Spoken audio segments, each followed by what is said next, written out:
Brought to you by V-Guard, co-powered by Sensodyne. बळीराजा संघटनेनं मला ही भेट दिली, पण या भेटीचा उपयोग इथं कसा करायचा त्याला दिल्लीला जावं लागेल. आणि देशाचे प्रधानमंत्री आज या देशाच्या शेतकऱ्यांच्या प्रश्नाची हिरवाट करण्याचं काम करतात. त्यांना योग्य धडा द्यायचा असेल तर आता मला जी भेट ही अत्यंत उपयोगी पडेल असं त्या ठिकाणी सांगितलं. खरं म्हणलं तर व्यासपीठावर आल्याच्या नंतर आमचे सहकारी संजय सिंग यांचं भाषण ऐकल्याच्या नंतर सभा पुढे चालण्याची काही आवश्यकता नाही असं मला वाटतं. हा एक संघर्षशील अशा प्रकारचा नेता आहे. दिल्लीमधून येतात,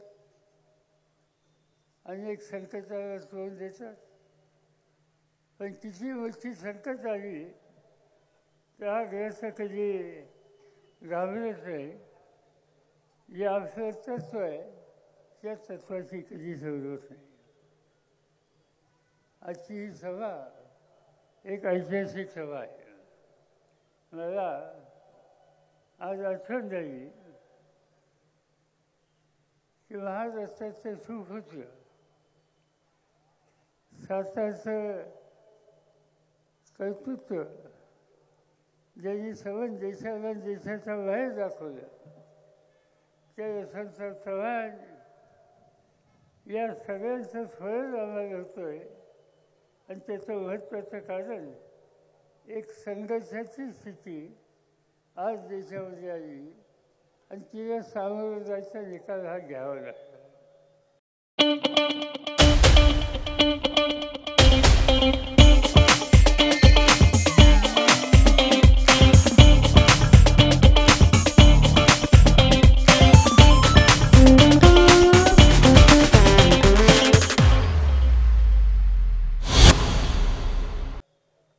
आता पृथ्वीराजांनी आपल्या भाषणात सांगितलं की मोदी काही सांगत असेल त्या देशासमोर एक प्रचंड संकट त्यांनी आणलेलं आहे. चीनने 4,000 किलोमीटर या देशाची जमीन ही ताब्यात घेतली. मोदी साहेब सांगतात तसं काही नाही. त्या सगळ्या भागाचा माझा अभ्यास आहे. नरसिंहरावच्या मंत्रिमंडळामध्ये देशाच्या संरक्षण खात्याची जबाबदारी माझ्यावर होती. आणि त्यावेळेला सगळं हिमालय आणि त्याच्या आजूबाजूला जी चीनची सीमा आहे त्या सीमेमध्ये प्रत्यक्ष जाऊन त्याची पाहणी केली होती. आणि उद्या धोका कुठला होणार आहे याचाही अभ्यास तज्ज्ञांच्या सल्ल्याने आम्ही लोकांनी केलेला होता.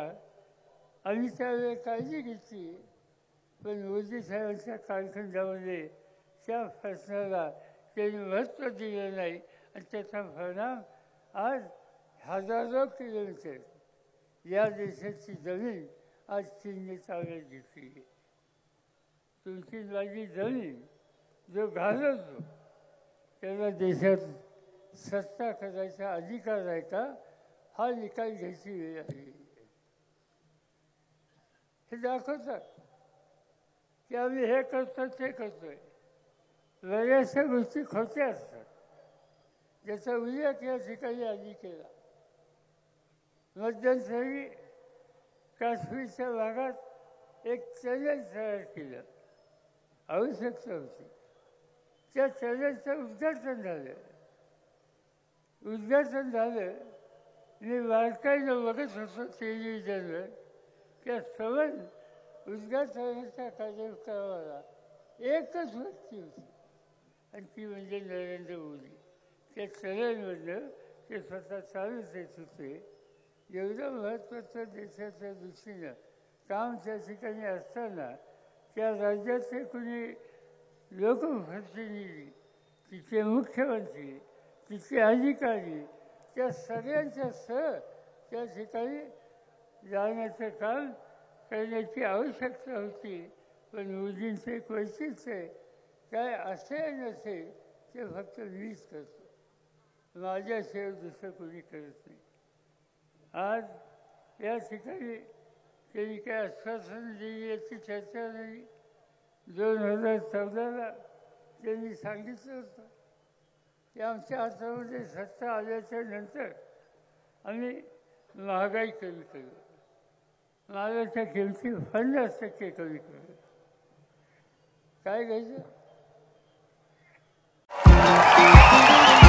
देखिए उनका काम है अफवाह से गर्मी बढ़ाना और हमारा काम है माहौल को ठंडा रखना. हमारा नेता कैसा हो जो माहौल को रखे ठंडा वैसा हो. अब की बार वी गॉट एयर कूलर का चमत्कार.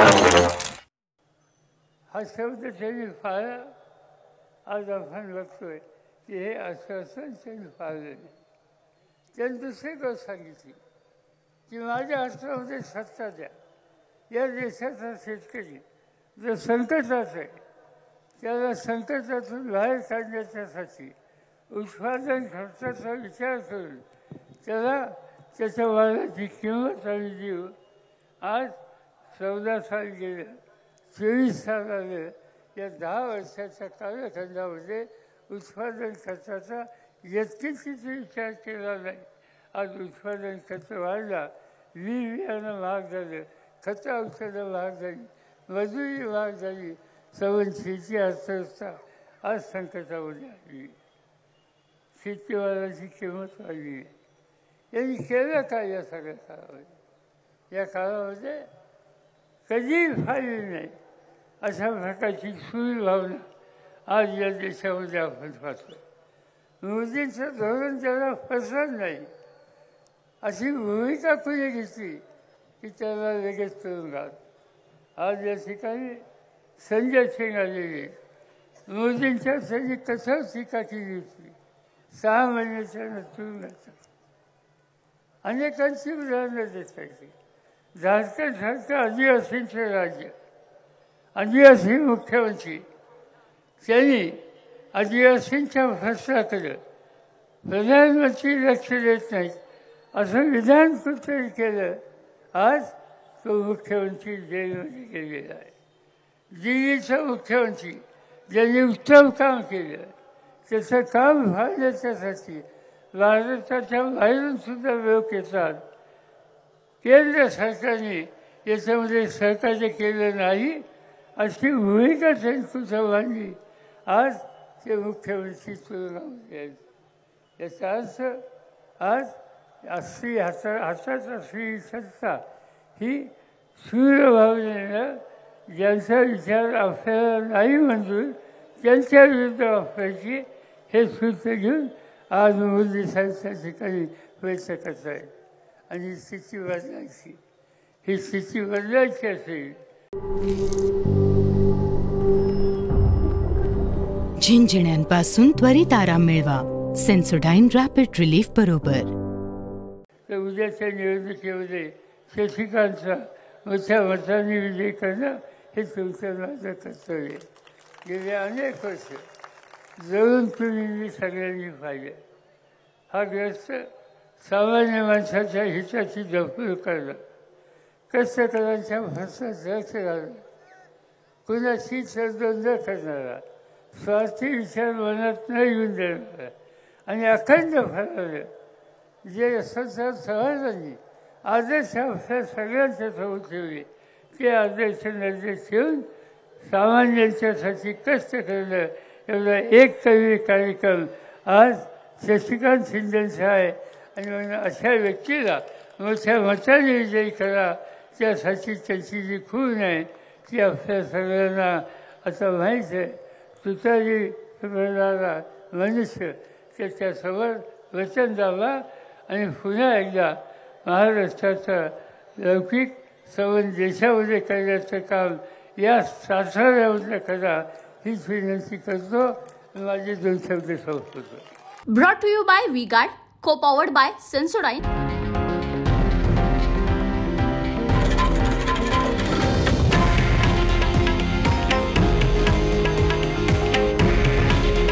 हे आहे देशातील नंबर 1 न्यूज नेटवर्क आणि आपण पाहत आहात TV9 मराठी.